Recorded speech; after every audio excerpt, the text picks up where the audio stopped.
John, first of all, John Bonham, when did your musical career start? Right from the beginning? Um, I was 14 years old, I think, something like that, when I was at school. That was about the beginning of it. Played in a school pantomime. And then it just sort of materialised from there, you know. Left school and we formed small groups and things like that, you know, and played locally and everything. What musicians can you remember being impressed with when you were at school? Oh, crikey. It's easy to say groups, really. I mean, in those days it was sort of like Johnny Kidd and the Pirates, and groups like Liverpool groups like the Hollies and things like that were a strong influence there. But particular musicians, like, it's hard. Graham Bond was one of those then, wasn't he? You know, which was included sort of Jack Bruce and Ginger Baker. They were sort of one of those things then when I was at school. Well, more or less when I left, I think. Did you go straight into music when you left school? No. No, well, I used to play, you know, but I used to have a job as well. I used to be working all the time. You know, it's quite a... But, you know, the job, gradually, you know, everybody seems to have done that, and the job gradually gets less and the music more, you know, that's what seems to happen. What was your job? Well, when I first left school, I was working with my father in the building trade. We used to be good builders, though. Okay, so when did you first become a full-time musician then? When I was 16, I went full-time for a while.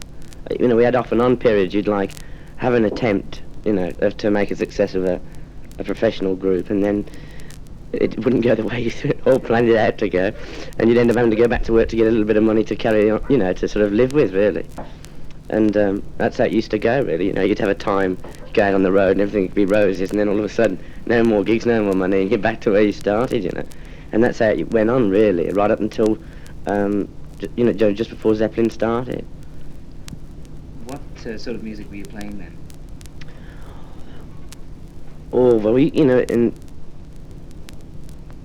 going back as far as that, most of those groups, we used to just sort of play other people's stuff, you know. It was like, you'd play anything from the latest hit by the Hollies to sort of, you know, to something by a blues artist. It was that, you know, that sort of thing you've got to do, you know, to survive, really, to play locally anyway.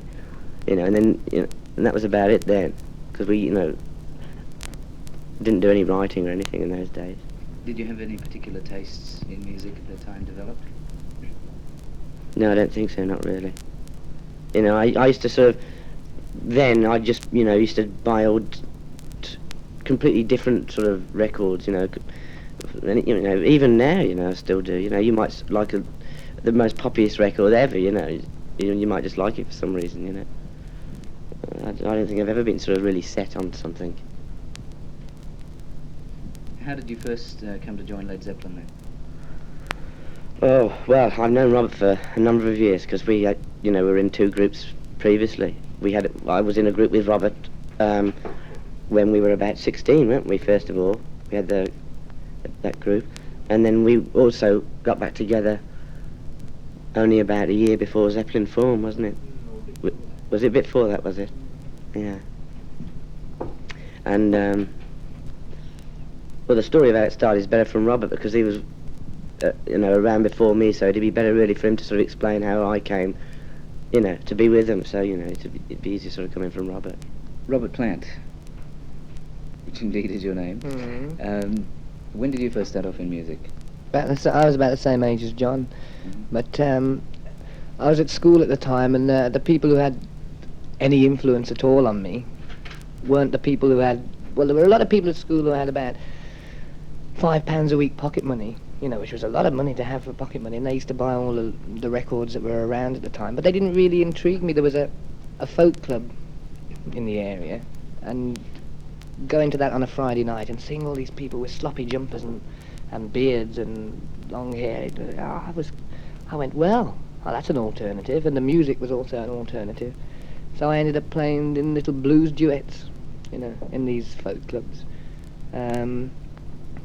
disastrously, playing harmonica and all that. But it was the beginnings of it, and we formed several old blues bands, that we used to hire a room in a pub on a Friday night and charge about 3 shillings to get in, and you get about 100 people in. Chris Wood used to play with us from Traffic, and we had an amazing bass player who ended up driving Ringo around, who adored Mick Jagger and looked a little bit like Bill Wyman, and he used to hold he had the same bass guitar held right up as if he was Trooping the Colour, So it was quite an amazing start to things. There were a lot of influences I'd care not to mention. Go on, mention one. No, not with the Australian government. And so that set me off on the road, and I suddenly found out that Friday nights weren't really as rewarding as Mondays, Tuesdays, Wednesdays, Thursdays and Fridays, So it was down to a group of some sort and keeping that music around as well. So we started different groups, Black Snake Moan and the Crawling King Snakes, which John and I had. But as time went on, we found the only way to keep 10 shillings in your pocket was to play something apart from blues, So we ended up playing Watch Your Step type stuff, Bobby Parker, things around that weren't really overplayed by anybody, but they were really good things to do. I mean, people are still doing them now. So that was the start. Then I eventually went professional when I left school. I was supposed to be trained to be a chartered accountant, and after 3 weeks of an adding machine and tea bags, that was out. And we turned professional and tried to pull everything out of the bag that could be pulled out of the bag in publicity and everything, but it was no good because the group wasn't really any good. And by about 1966, 67, the San Francisco music was just crossing over to here in records, if not in flourishing record critics' trumpeteering, and all that. So there was Moby Grape's first album and Love and people like that. So we formed the Band of Joy. John eventually came into that, and we were doing Jefferson Airplane stuff, She Has Funny Cars and all that sort of thing. Plastic Fantastic Lover, but nobody wanted to hear it, So we'd do about 3 gigs a week, some places around this area, which was the only places we could travel. We had no agent in London or manager or anything like that. The music wasn't really a saleable commodity, like if you're getting £15 a night or something like that, you've got to stick in this area, otherwise you just don't make any money at all. So that was what it was all about, poverty, So after about 12 months of poverty, John started playing with Tim Rose on drums, and I eventually started doing a blues duet yet again, but with Alexis Corner.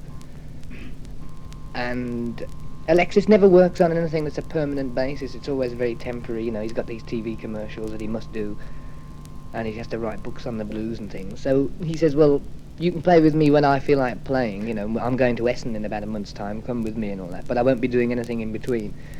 So I had to get something more solid together, and nothing came along at all. And then all of a sudden I had a telegram out of the blue saying Keith Relf had left the Yardbirds, and I didn't believe it, I still got the telegram somewhere, but I didn't believe it because I went, oh, somebody's out getting me at it. And about a month later I was at Jimmy's place, and How did he hear of you? through Terry Reid, another singer who I'd worked with in some far-reaching place about 12 months before, and we'd sat and watched each other and had a great time. And then the next thing I know, 12 months later, he'd recommended me for the job after turning it down himself. So I went down to James's place, and he wasn't there, so I just went through all his records and pulled out the ones I liked, and he got back, and apparently he liked the same sort of thing, So that was the start.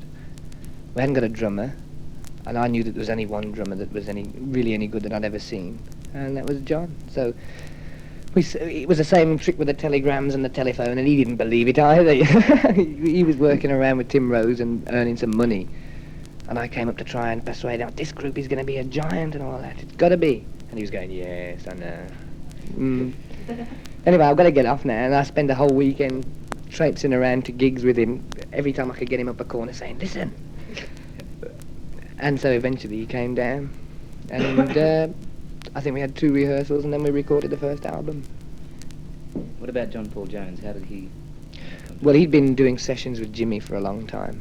They'd been playing on other people's records for about 3 or 4 years. So he knew he knew Jimmy, and he was fed up of just walking into sessions with an amp and a guitar, you know. And so Jimmy said, well, I've got this bass player, and I don't know whether he's come about this point in a different way to you, you know what I mean? I mean, I've been playing around and around and around, and he'd been in the studio, but he got so fed up with it that he was ready to have a go at stage, which is a strange way around of doing it, but anyway, that's how it happened. Have you ever done any session work? Yeah, played harmonica on a PJ Proby album. That's about as far as I got. Well, there's not really, I could sing backing for Lulu, I suppose, or something like that. But you know how it is, everybody does their own material and goes as far as they can inside themselves, you know what I mean, really, unless you're doing a big fantasia. I don't really like the idea anyway, you know.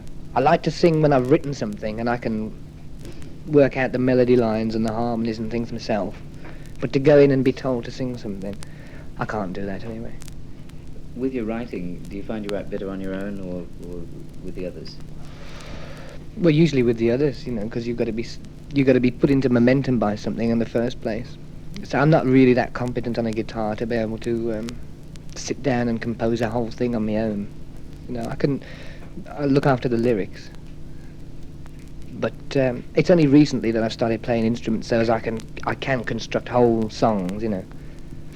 So I prefer to write with other people at the same time. You know, when something's being initially born in its first stage, 90% of the song. Now back to John Bonham. John, could you describe to us in minute detail what it was like the first time the four of you got together? Pretty strange, really. The first time the four of us got together was, as Rob said, really, a day was arranged at Jimmy's house at Pangbourne for us all to meet, you know, and apart from myself knowing Robert, I didn't know anybody else. So it was the first time I met Jimmy. No, sorry, I met Jimmy when Robert and Jimmy came to see me playing in London one night, but it was only for a few minutes, really, you know, and then they went. It was quite strange, really, meeting sort of like John Paul and Jimmy, you know, coming from where I'd come from, you know. I'd sort of been playing in local groups and that, you know, and as Robert said, that's why we all thought, you know, it was a bit of a joke getting sort of telegrams and things, you know, there's a chance of becoming one of the Yardbirds sort of thing. It was like a gift from heaven, wasn't it? Doesn't mean we're not brilliant, you know. Say that again. It doesn't mean we're not brilliant. It just means that, like, when you're up here, it's like the dark lands of the borders of Mordor, you know, really, because promoters and the whole music scene is set on a very strange level in this area, even now, you know. There's venues that they can fill up, you know, they can fill a place of 1,500 people with they can stick the world's worst group on, you know, and so long as it plays nice beat, harmony music. I mean, you must have that situation in Australia. The people will just come just to dance and hop around, you know, but there has to come an end to the dancing and hopping around. And we never really thought that we'd ever get out of these silly people who'd say, right, we'll have you on we'll take your contract for a year, we'll give you 30 quid a week each, ask no questions, and play this and this, you know. And we hadn't for about 18 months or 2 years, and we were really feeling a bit whacked from not towing the line, you know. So really, it should have come, or we might have even done it ourselves eventually. But it was just that we never expected it to come unexpectedly, you know what I mean? It just came, bang. Okay, back to John. So what was it like that first time that you all got together and played? Well, I was pretty shy, you know. I just sort of, you know, the best thing I had to do was to sort of, when you're in a situation like that, is not to say much and just to sort of soldier along and suss it all out, sort of thing, you know. And we had a good play that day, and it went quite well, you know. But it wasn't, you know, it got together very quickly because there was, at this stage, you know, there was already sort of a tour that had to be done by the Yardbirds, which was a few days, you see, and we actually went there as the Yardbirds. Well, of course, it got billed as the new Yardbirds and all this sort of thing, and then it went so well, really, that, you know, the group became strong enough, really, to start fresh, you know, rather than sort of keep the Yardbirds name. You know, it was a sort of decision that we'd change the name. And we made the album straight after coming back from Scandinavia, the first one. You know, and, I mean, how long have we been together about then? A month? No, not that. It wasn't that, you know, and yet it went well, you know. There was a lot of ideas that came out, and it was really good. The playing was good, you know. Even the first time we played together, you know, there's a feeling, you know, when you're playing a group, whether it's going to be any good or whether it's not, you know. And it was good. It was very good indeed. and it sort of went on from there, really, you know.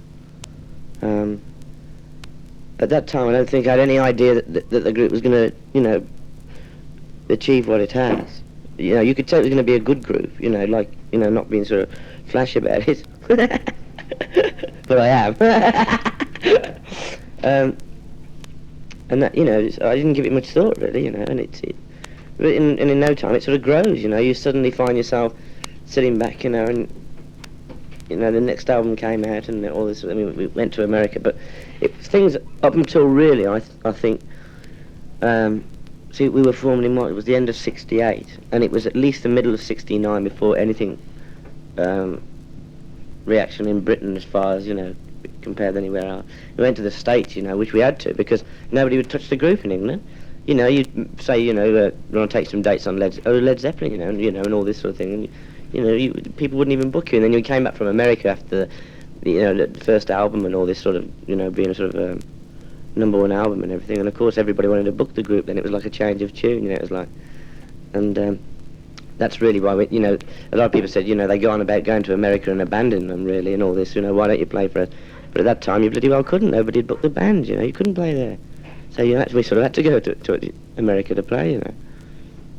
You did it the other way round to, for instance, a group like the Beatles, who made it here, and then yeah, it was quite tough for them to crack America for a start. Yeah, it was opposite. But you know, I always liked playing in Britain, probably more than anywhere else. You know, it's a funny thing, you know. If we ever play in gigs in England, I really, you know, we always look forward to it. You know, you can get to America, really, and I don't know, it's so much easier to play in England. You know, you can get the motor out the garage and toddle off, and you're so at ease all the time, you know. Whereas if you're in America, you're all day in a hotel somewhere having arguments with bloody rednecks and, you know, turd heads and everything. And then you've got to go to the gig, you know, where all the kids are going to think, you know, that you should be doing your best and playing, you know, and feeling good about it all and everything. But, you know, it does affect you, like what's happened previously in the day. Whereas in England, you know, you're in your own atmosphere all the time. You know, you're in your own homes and everything. You go to a gig and you feel bloody great, you know, because you've gone through nothing to get there. Do you see what I mean? You know, that's the difference of it, really. Robert, we'll just have a word with you on the same subject. Do you feel that this thing that John's talking about could be because of the audiences at all? Well, the thing of preferring to play here than in America? Well, I don't really know. You know, England's always been classic for seeing something get ginormous and then turning around and saying, oh, well, I knew it all the time, you know. But I'm English as well. And so I can, you know, I mean, I've been a part of all that old rubbish. Audiences are strange things, and the power of word of mouth is even stranger, you know, which is what it was to begin with for us. And until we started playing and we did the second Bath Festival, or the first one. I think it was the first one. And it just went so well, you know, really so well. I don't mind where I play, but I don't really dig America, you know. I can remember in Australia, because I was doing a program that was an all-album show, and I can remember that when you first came out with the first album, then everybody was sort of discovering, everybody who was supposedly into progressive music and so on, was discovering Led Zeppelin, Jimmy Page's new band and everything like this. Then after a couple of albums had come out and a few singles were successful as well, it seemed like you committed some sort of unpardonable sin, and everybody started saying, well, they're no longer a progressive band, they're all commercial and everything. Do you get the same thing happening in England? Well, really, you see, I don't really know, because everybody's entitled to... I mean, when people listen to music at a concert, everybody comes away with a different impression. They must do, you know. Otherwise, people aren't individuals at all, you know what I mean? Every person can't think the same way, and they can't all... Or you can't split them down the middle and say, well, half think that you're doing this and half think that you're doing that. You know, it's just something to talk about, I suppose. But really, when you think about the fact that the music that was called progressive is now majority music anyway, so you've got most people listening to it, most people buying it, and most people going to the concerts. You get to a point where it really doesn't matter what you're doing anyway, so long as people are digging it, and if a lot of people are buying it, then, and it's still the same as it ever was, then there's no question at all. There's no argument even. You know what I mean? When you first got the band together, you must have had some basic ideas, basic musical concepts as a group that you wanted to follow. How would you sum those up?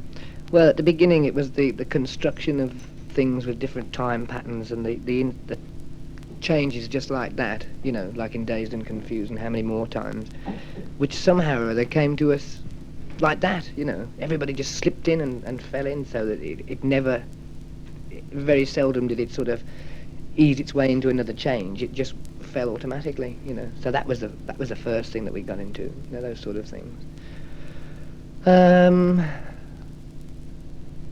Then I suppose it just followed those lines on and on and on until we were writing small songs, little songs, big songs, you know, acoustic things like that. It all just, it fits in with as time goes by and what you listen to during the time, you know, the whole influence of everything around you. So you just carry on just changing gradually. That's why every album can't be the same, you know. That's why A Whole Lot of Love can't come 5 times a year. You know what I mean? And what influences were there? Well, you can't really tell, can you? Because I mean, you like a lot of things. I can tell you who I like, you know. But it's all sorts of things that hit you in the back of your mind, maybe, and you don't even know about, you know. And attitudes and states of mind and everything, and the whole thing flows like that. While you're sort of progressing along your own musical development sort of road, if you like, do you find that there are people that you really like? Say, for instance, when Led Zeppelin started, that you're now embarrassed about liking? No, I don't think so. I don't think my tastes have changed much. I've just encompassed a lot more, you know. Because there was a time when I wouldn't listen to not the Kinks, but groups who at that time everybody said, "Oh dear me, the Hollies" and all that. But then all of a sudden I realised they're really good, you know.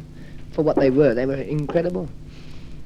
So I listened to Arthur Lee, Love and Moby Grape, things like that, which I really dug, and I still dig them now, you know. I play them as much now as I did when I bought them, you know, 3 years ago. Right, and what about now? Is there anyone particularly stands out to you, or any group? I like Joni Mitchell a lot, you know. I think she's like that is a musical poet, you know.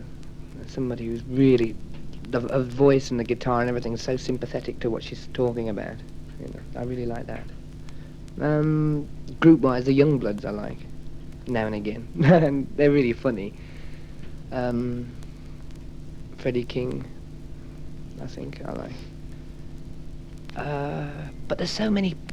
I mean, I could talk about the Capris and the Dartels and all these people way back. But I mean, it just anything goes all the time, really.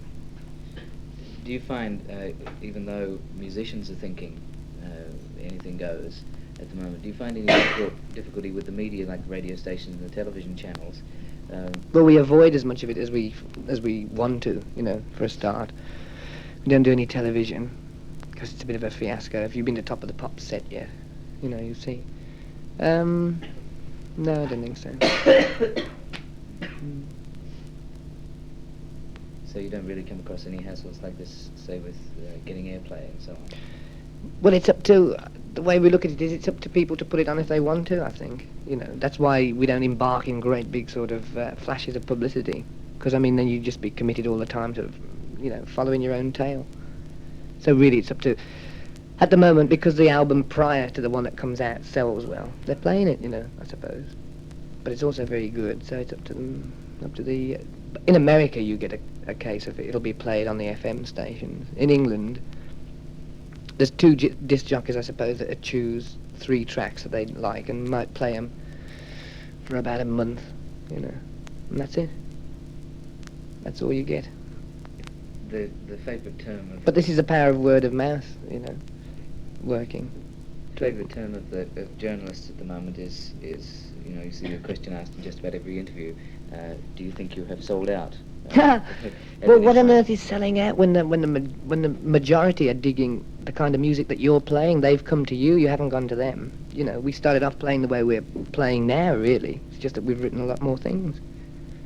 And at the time when we first started, maybe 10 people knew who we were, and now because maybe 10 million do, you know, and more. It don't make any difference, you know, we're still playing, you know what I mean? You can't, what do you do to sell out? I really don't know, you know, you're either popular or you're not. Well, in just speaking about the same thing, do you find any pressures coming from your success? Any pressures to write when normally before you probably would have sat around? No, no, because I sit around all the time anyway. It's not very often that I do write. Sometimes I'll have a burst for about half an hour, you know, and then one day we'll all get together and it'll go bang, and I'll be for a month, you know, engrossed. I fiddle around on the guitar and things like that, and when something really good comes out, then I'll do the lyrics to that as well. But most of the time I just sit around.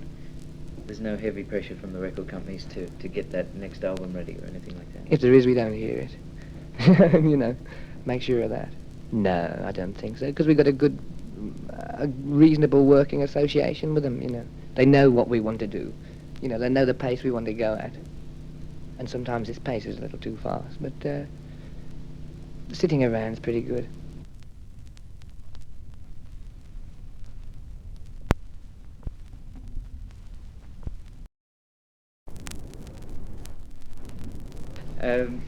Do you feel as a musician, and obviously in a point of influence, if you had anything to say to the world, do you feel any responsibility in this direction?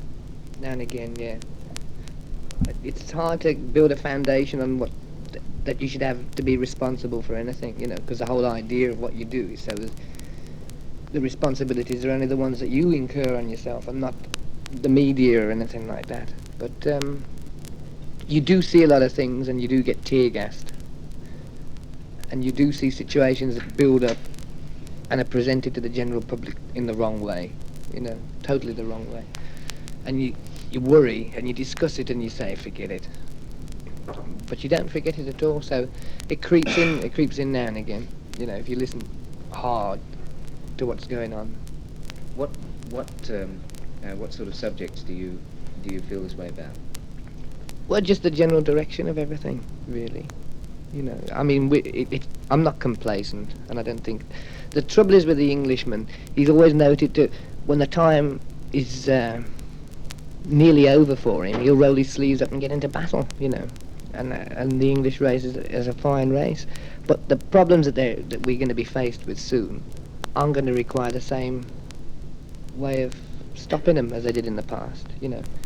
So the problems that we've got, like with the rivers and all that sort of rubbish, and the general run of things, you know, and the fact that so many more people are aware of how things are going, you know what I mean, as far as pollution and all that sort of thing.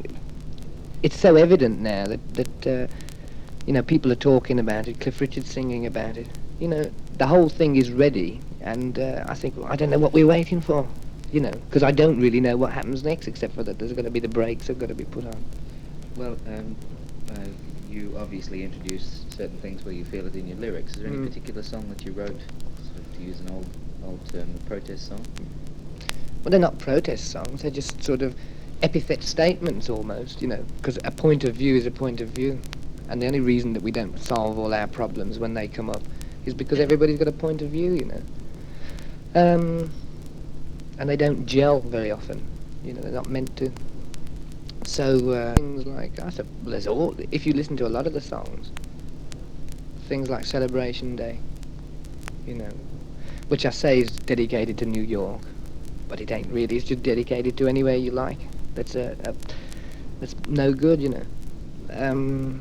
And to the run of things, but they don't go into the ifs and whys and wherefores. They just say, well, look, you know, because I'm in no position to offer any alternatives, really. Stairway to Heaven in a way, I suppose, just to a way of being, but it's very epithet again. And Going to California, Misty Mountain Hop, but they're not digging so much as just stating about different things, you know. Do you feel then that this is your responsibility? Just No, not really. It's just that they're the only things that intrigue me really, more often than not, to mention. You know what I mean? Because you can talk about love, and you can express love in 1,000 songs, and you can express it differently each time. But when there's things that stick in your mind and you want to write about them, like when we got tear-gassed in Italy, you know, and there was 250 riot troops lined up before we went on stage. The whole thing was expected, and I think the whole thing was done on purpose, you know. I think they wanted to disrupt the concert just as so that they could say no more, you know. I've written a thing about that, but we haven't done it yet. There's all sorts of things, but only in a very cheerful way, you know. We told them that the earth was round. That wasn't how they wrote it down. You know what I mean?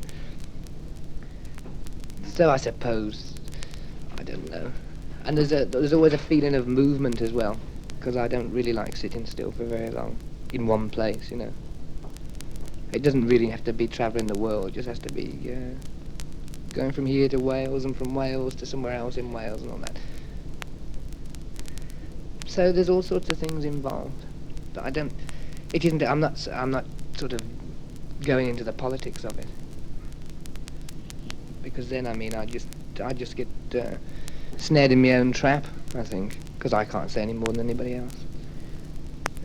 Do the rest of the guys? We'll ask John this. How do you feel on subjects like this? Do you have any political things or anything like this that you feel strongly about?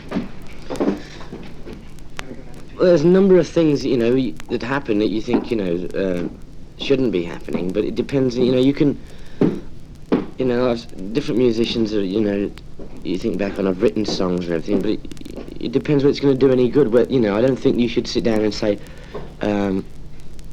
I'm going to write about it, just, you know, like, sit down and write a song just because, you know, that the rivers are polluted, which Robert was just saying. You don't, you know, if it happens to, you know, come into a song, you know, and you just put it lightheartedly in and not actually digging a, you know, not saying, oh, you know, listen, I'm telling you sort of thing. It just comes in and, you know, says, look, have it, you know, look if you want. But, no, I don't really know.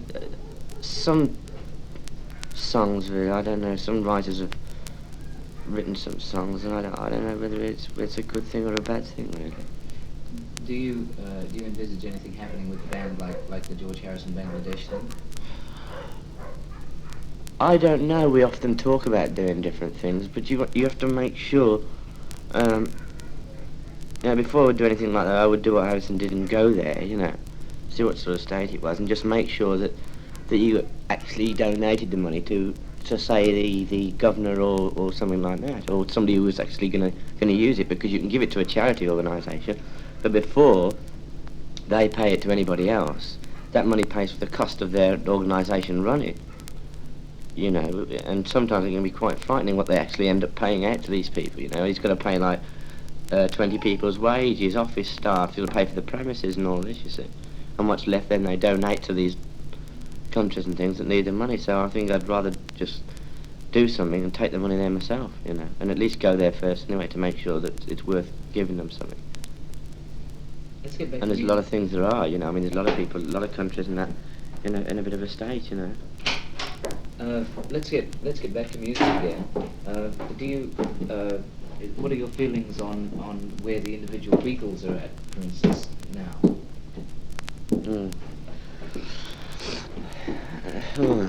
Individual Beatles.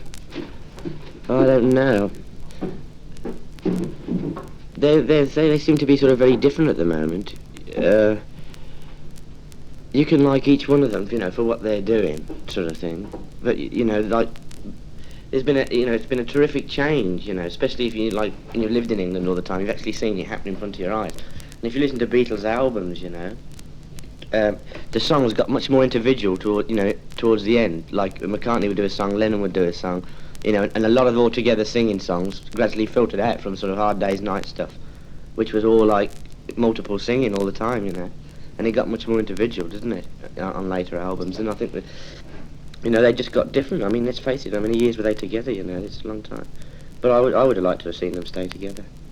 Really would. You know, it's quite a shame to see a group like that suddenly break up, you know. I thought they, you know, I think everybody really used to just say Beatles, and there isn't many people, you know, no matter from like 2 years old to sort of to 100 years old, everybody seems to like the Beatles. It was just amazing, wasn't it, you know? It was, you know, you can go around with us and there'll be like loads of saying, oh no, I don't like Zeppelin, but with the Beatles it was just ridiculous. Everybody seemed to like them, you know. It's like a fever. What was your favourite thing that stood out in the whole Beatles time? Oh, I don't know about one favourite thing, loads of things. One thing I always love to see of theirs is the film when they played at Shea Stadium, you know. I don't know whether you've seen that film yourself. No, it's about Like, we usually get it about once a year on our Christmas edition of Top of the Pops. But it's one of the amazing pieces of film you've ever seen. If you want to see sort of absolute, like girls just collapsing at the sight of them, and it was just absolutely stunning. Ridiculous. Getting them into the gig in an armoured car, being ripped to pieces. It was just amazing. But in actual fact, that you look back at that film, and that concert went incredibly well. If you'd have looked at the police force they had on at that concert compared, if you tried to do that concert again now, you'd find it completely different. Because they had more or less a skeleton police force. It was just unheard of, that there'd be any trouble. They had enough to keep the crowd sort of back sort of thing, but there was none of this great sort of truncheons and all that. It's quite comical because you see great pictures of the cops sort of doing this, to all the Beatles stuff.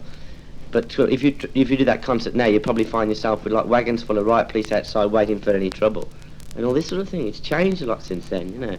People weren't looking for trouble in music then because it didn't alter them in their own back garden sort of thing. Oh well, that's okay, let that go on. It's not doing anything to me. But then when it came a whole thing where every kid grew up and liked this sort of music, and then it started to affect them, and that's why it's gone through a big change. It's down to the paranoia of the people who see what's going on and try and avert it. You know what I mean? I mean, try and avert it because they're frightened, and I don't know what all that's about anyway, but they do. And that's as soon as that happens, that's when the vibe starts, and it's just grown and grown and grown. So concerts are a meeting of a lot of people, and they use it to express all sorts of things now, And it's stupid, it's absolutely ridiculous. You recently did a concert. It's the first one for a while in England, wasn't it? Well, we did a whole tour. Yeah, right, a whole tour. And the one that was given the big write-up was where? That was at Wembley. At Wembley, that's right. Empire Pool. We did 2 nights. And how was the audience reaction that night? What was the feeling? It was just like the Band of Joy, really, or just like the first night we had nerves and we were hopping up and down saying let's get on, because it was really cold there. It's an ice rink, or ice skaters paradise, and they hadn't put the heaters on until half an hour before. 9,500 people freezing, and we were freezing. But it was good, it was really good, because once we got started, everybody was opening up everywhere, And the second night, they'd left the heating on all night long. So everybody was in a different mood again. It went really, really well. In America, you just get a bit pensive because you don't see things worked in England as they are there. The whole system of keeping what they call keeping the people down, or whatever it is.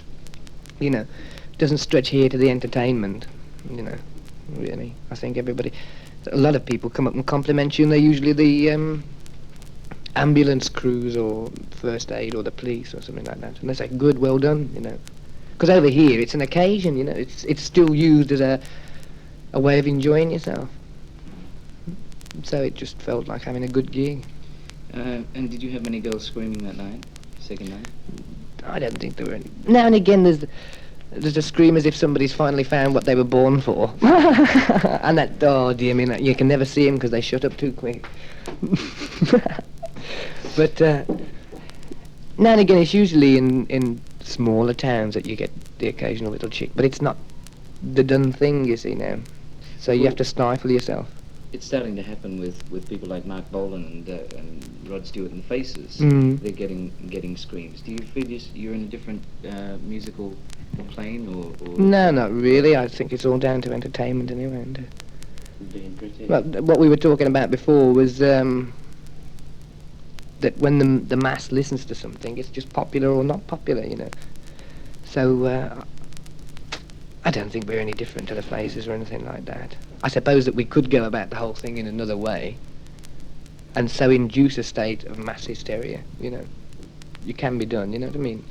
Do you like the idea of mass hysteria coming back in like it was in the Beatles' heyday? Well, it'd be an improvement on antagonists and this, that, and the other, and all the old crap. Because it really just boils down to those people who are owning up that they can really let themselves totally go, You should just shake hands at the beginning of a concert. And at the end of it, you should feel fulfilled, the audience should, So, however they get off the best is the best way to do it. I'm sure a lot more people would scream if the boyfriends didn't say, where are you at, Because it's still a good way of expressing yourself, isn't it? Apparently in Singapore, where we might be going, the boys scream there too. And when Jimmy was in the Yardbirds, he said, "There's one thing I must tell you about Singapore." Speaking about Jimmy, Jimmy Page have got the whole band together, started the whole thing moving. Has he been the leader of the band all the way through? Well, it's hard to say what a leader is. He's, at the beginning, his decisions were the only ones because he was the only one who knew anything, really about what we were just about to go into, But since then, we just sit down and talk and work everything out, really. But he did start it. Because you can't really just... there's no such thing as a leader in any group, because if a person was in that position to make all the decisions without considering anybody, it just wouldn't... Well, I suppose it does work, if it's Count Basie or somebody like that. But... or Tom Jones or something like that, but not on the way that when it's 4 individuals all donating, towards the music. With your singing, always in big publicity and so on, how you'd have baffles up in the studio because your voice was so powerful and everything.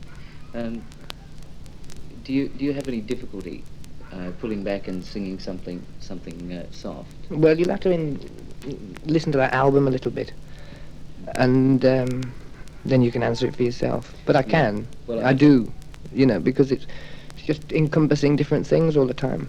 Why I asked was not because I hadn't heard you singing softly. I just wondered whether it was difficult for you. Oh, no, not really. It's probably the easiest. I don't really know. See, it's the mood of the music that makes you can sing anything in a high-pitched pseudo-spade voice all the time, if you want to. But then you have to acquire a high-pitched pseudo-spade voice. If you just sing, then you're all right. So when I sing loud and when I want to put a point over or something like that, then the higher part of my voice will come out, and normally it's just rocking along, I don't have to stand that far back and go. There was a time when I used to have to sing loud all the time when I had no PA. Well, not no PA, but virtually no PA, because with John playing and all that. The first days of the group, we had a lousy PA. Everywhere we went, at the end of the night, I was absolutely hoarse, and still nobody would hear me. What difficulties do you come across when you actually go into the studio to record? I don't think we do, really. It's really a case of you got to find a studio and a sound that really transmits what you sound like on stage, So really, the hardest thing about getting into a studio is finding the right one. What about the new album now? Let's talk a little bit about that. What is your personal opinion on the new album?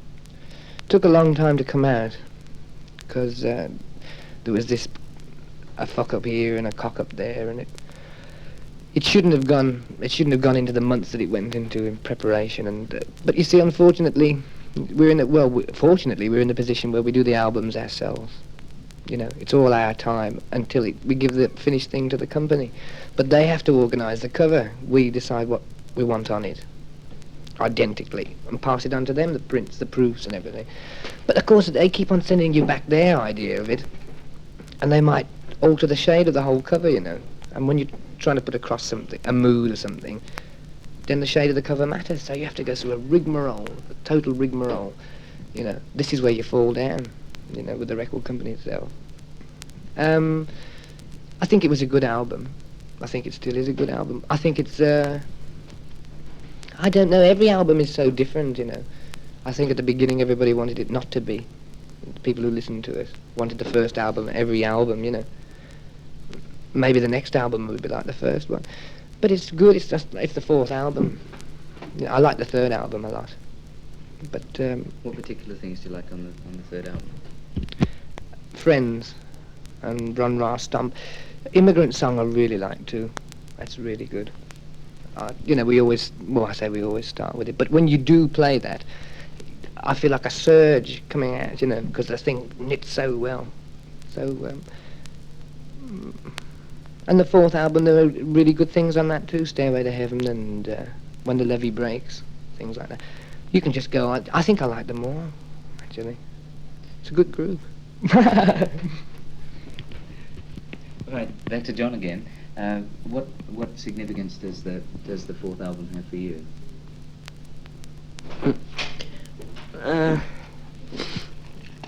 I don't know. I suppose the fourth album really. One little thing that it was for me, that I found a drum sound that the sound I got on a couple of the tracks was a sound that I've stumbled on and yet looked for 3 years, if you know what I mean. But no, apart from that, no more than any other album. Because I can still listen to, say, 1 and 2 and 3, and still get as much from them as I would from listening to the fourth. I don't think the fourth is any better than the other album. It's just the fourth album and doing stuff that, happened at the time. Whereas one was what we were doing then, But you'll find each member of the group, actually, you ask for favourite tracks, they're all probably a lot different, Everybody's got the little favourites on each album, and yet as an album, that I like them all, Yeah, I don't think any of us have been dissatisfied with any of the albums, you see, which puts us in the position where we've been happy with everything, really, And every time you change, if you concoct the whole thing yourself anyway, then you've got to be happy with it. So really, it's hard to, you can't rave on about it, but at the same time, we had quite a bit of material, and those are the ones that we chose, and they're good, When it's your own album, you can't really go overboard, because you've worked and worked and worked on it, and you reckon it's good, but you can't take it any farther than that. What about just 1 or 2 favourite tracks, so we've got something to play into from the album of yours? What, from the fourth album? Yeah, from the fourth. Oh, crikey, it's hard to pick. I think favourites are things that get over a period of time, I wasn't particularly talking about the fourth album, I was talking about the past albums, because, you just find yourself liking songs perhaps more than others. But that'll change as well. You often start out, like when an album comes out, and you'll probably like so-and-so, so-and-so a bit better than the others, but then it'll change, and in a year's time you might play it and decide, oh no, this is, but on the fourth at the moment, I like them all. If I play it, I don't pick any tracks out at all. Robert, what would happen if Led Zeppelin made no more money? How would it affect you? Losing the success and everything? Well, then I'd have to milk me goats more often, I think. It's impossible, really. But I think I'd just carry on singing what I'm singing now, or carry on writing. Don't think it'd make much difference, really. Because I don't spend a lot of money anyway. What about the future of Led Zeppelin from here? Right, what are the plans now that this album's released? Australia. We're going to a lot of places, South America. What day are you in like Australia? No idea. I'm going to Bombay first. I'll think about Australia when I leave Bombay. We did the first stage in Australia on the 16th in Perth. That's the first one. I mean, the rest I've got a list, but I don't know what they are. But most of the major cities, I think it's like Melbourne, Sydney, Brisbane, all those sort of places. Yes, it's excellent that you are going to Australia, because we've had so many times in the past where a band's gone to Australia after they've worn out all the gigs everywhere else, and you're still right up their band. Was there any particular? Was it your idea to go to Australia, or how did it all come about? Well, I've got a cousin called Colin Kane, and I'm freaking John out. And well, I don't really know. You see, near to Australia, there's an island called Bali, and I wouldn't mind going there. So if by chance the plane has to land there to refuel, I might never go anywhere else. I just thought I'd get near to it. I don't know. Australia's a dominion, isn't it, of England? Is it? No, it's in the Commonwealth. Is it? Fantastic. Well, all the more reason. You're saying rule Britannia in harmonies. Right, so what would you be changing the act at all for Australia? The act? Now then. Well, I don't. I usually swivel my hips from left to right. I don't think there'll be any change of that. Apart from we've dropped the Highland song and started singing Tie Your Kangaroos Down. Right. I don't really know. We don't have... No, I don't think we can change it. Besides that, we haven't rehearsed for about 4 years. So I don't think so. Seriously, what sort of what can Australian audiences expect from you on stage? Well, I don't know what the feel is towards Led Zeppelin being nice and soft and quiet occasionally, but there'll be some of that. Depends how many cakes get thrown at us and things like that. I don't know. It's just it depends how we feel or what we want to play, really. We've got things that we do every night, regularly, and they go into different constructions, like I spoke about at the beginning. But I think there'll be favourites to suit everyone. Yeah. It's sometimes, say we go there and we find that, say there's sometimes might be a big favourite that the people have got. We'll often perhaps put that in just because it makes them feel good, you know. Even if we haven't played it for some time, we very often do it. And you always get this at concerts, you know. But, you know, our concerts are quite long, really, and it'd be best for far as when we do go there, if they just sort of wait the concert out. Because what happens to a lot of them is they start shouting out for all these songs, you see, but, you know, and then just a minute, like, and you got one shouting for something and one shouting, and if they eventually were to sit the concert out, they would find we play most of them anyway, you see. So just put that phone across there, you buggers.